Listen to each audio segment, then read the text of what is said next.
Olá, hoje não tô gravando meu rosto, porque filho pequeno, né, não tô conseguindo espaço para gravar o rosto. Então vou gravar só o áudio, mas toda semana eu tô gravando, então vou gravar hoje também. Eu vou continuar ainda no Gênesis, ainda no comecinho. Então a gente já falou sobre a criação do céu e da terra, e a gente falou da criação do ser humano, como que isso foi a comer a árvore, comer a fruta proibida, foi incluir dentro do ser humano a oposição que tem fora. Por exemplo, o dia e a noite são uma oposição. Então, ao incluir dentro do ser humano uma oposição, ele cria as condições de movimento dentro do ser humano. Fora, o ser humano ele pode andar e se mover e fazer as coisas mudarem. Mas dentro de si ele também pode. Isso é que é o interessante, é o que é o fenomenal. E depois eu falei sobre como que eu discordo da interpretação de que a origem do mal tá em comer da árvore. O fruto é proibido. Eu entendo que essa é a interpretação padrão. É a interpretação na própria Bíblia, essa interpretação padrão e fora da Bíblia também. Existe o mal, existe dor no mundo. E essa dor existe por causa do pecado inicial. E até a própria ideia de que Jesus, né, é o bode expiatório do pecado inicial. Todos nascemos pecadores, no sentido de que somos filhos de Adão e de Eva, que cometeram o pecado inicial de todos, né? Mas você só pode cometer um pecado se você tem a liberdade para cometer o tal pecado. E todos os anjos no Antigo Testamento, todos eles, são agentes de Deus. E só o ser humano tem livre-arbítrio. Só o ser humano é de fato semelhante a Deus. A serpente, quando ela vai enganar a mulher, ela engana quando a serpente diz, no capítulo 3, versículo 4: a serpente, porém, respondeu à mulher: de modo algum morrereis. Isso foi uma mentira. Mas não é que anjos de Deus não mentem. Tem outros momentos que a gente vai falar no futuro em que Deus manda anjos para confundir a cabeça das pessoas. Então tem isso. Versículo 5: pelo contrário, Deus sabe que no dia em que dele comerdes, vossos olhos se abrirão e sereis como Deus, conhecedores do bem e do mal. Isso não pode ser mentira, por quê? Dentro do mesmo capítulo, no versículo 22, então o Senhor Deus disse: o homem tornou-se como um de nós, conhecedor do bem e do mal. Não estenda a ele agora a mão e tome da árvore da vida, para dela comer e viver para sempre. Apesar de que com certeza está falando aqui no versículo 14, fala, né, a punição, né, de Deus à serpente, né?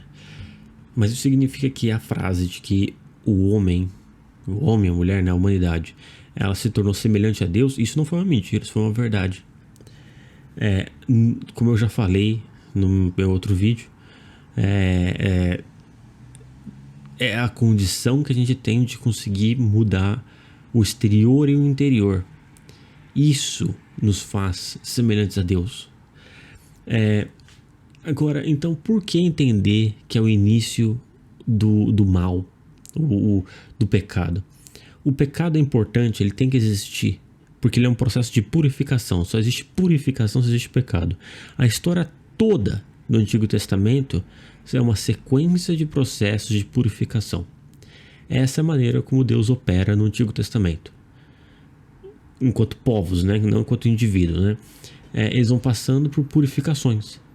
Dentro dessa teologia abraâmica, né? Das religiões que vêm, né, de Abraão, a ideia de se punir para se purificar, ela é muito forte. Por isso que a gente faz penitência e promessas que envolve algum esforço, alguma dor. Isso não existe em outras religiões. Existe em várias, mas não existe em todas as religiões. Mas isso é muito forte. Judaísmo, cristianismo, islamismo, que são as principais religiões abraâmicas. Simone Weil, não sei como pronunciar o nome dela. Ela é uma filósofa existencialista. Ela fala da importância dessa punição divina. A punição divina foi que a mulher vai ter os dores do parto e o homem ele vai ter que trabalhar.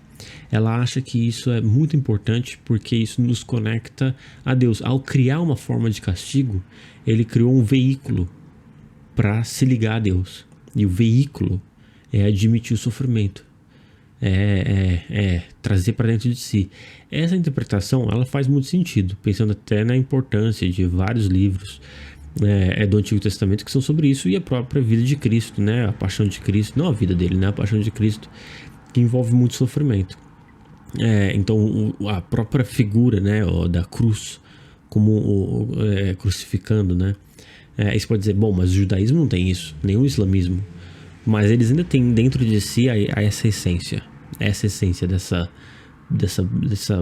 maneira de que a punição ela é boa. Tanto é que o Antigo Testamento fala várias vezes que, principalmente na parte dos provérbios, nos livros sapienciais, que a pessoa inteligente, boa, ela recebe bem o castigo, porque ela sabe que o castigo é para ela melhorar. O tolo, ele rejeita o castigo. Eu entendo essa interpretação, porém, o que eu quero dizer com comer a maçã não é a origem do mal, é porque ela é a origem da liberdade. Dentro da liberdade existe o mal e o bem. Essa dicotomia entre você poder agir de maneira mal ou boa, ela só existe se você tem liberdade. Então, de uma certa maneira, você pode dizer que, bom, ao introduzir o mal, introduziu a liberdade, mas isso é errado. Porque não é que Deus introduziu as trevas e aí houve o dia, ou que introduziu o dia e aí houve as trevas. Não, ele introduziu ambos, tanto o dia quanto as trevas. A noite, pelo menos, né? O mesmo acontece no ser humano. Não existe o bem e o mal antes de comer o fruto da árvore. O entendimento ele só acontece depois. Então essa oposição só acontece depois. É a criação da oposição. A criação em si eu não me importo. Eu não me importo de fato com como que a criação se deu. O que importa é que essa oposição ela existe dentro de nós. Esse é o ponto principal. O ponto principal não é que nós sofremos. Isso é muito importante e as religiões lidam com isso. Isso é muito, muito importante de como que a gente lida com o sofrimento. Mas eu acho que essa parte do Gênesis não é sobre isso. Mais pra frente no Gênesis eu acho que trata disso. Da vida de José. Porque Adão e Eva não é uma história de como que eles vão lidar com o sofrimento. Termina aí. Termina quando eles têm os filhos deles e acabou. Então eles não são uma história de purificação. Eles são uma história de perdição, diria assim, né? Mas a perdição ela acontece com a purificação. O motivo da perdição é que existe a purificação como outro caminho. E a importância aqui é que há mais de um caminho. Por que isso é importante? Porque isso significa liberdade. Nesse sentido, comer as punições divinas que vêm do pecado original, elas não é que elas não são, não é que é a punição para aquele crime. Ela é constatação de um fato. Há sofrimento no mundo. Muito desse sofrimento é auto-infligido. Nós infligimos em nós mesmos. Muito desse sofrimento vem disso. E é nesse sentido que comer do fruto não trouxe isso. Não é que nós pecamos e portanto estamos assim. Existe um constante processo de pecar. Salomão fala, todo ser humano peca. Pecar é humano. A ideia não é que o homem cometeu um erro, olha o vacilo que o ser humano cometeu, vamos corrigir, não é isso.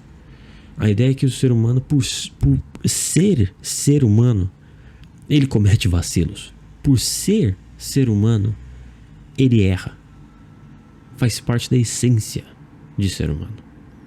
Enfim, eu acho que no próximo vídeo eu vou parar de falar dessa parte e vou começar a falar de Abraão desculpa, não é Abraão, de Caim e Abel e mover, porque eu vou voltar várias vezes para esse trecho da Bíblia e tem outras partes importantes do Gênesis também e muito da Bíblia ela revisita o Gênesis. Então no próximo eu vou dar continuidade. Eu só queria reforçar o ponto de que O pecado ele existe porque existe a purificação. Então você entender que o pecado é o primeiro passo de purificação.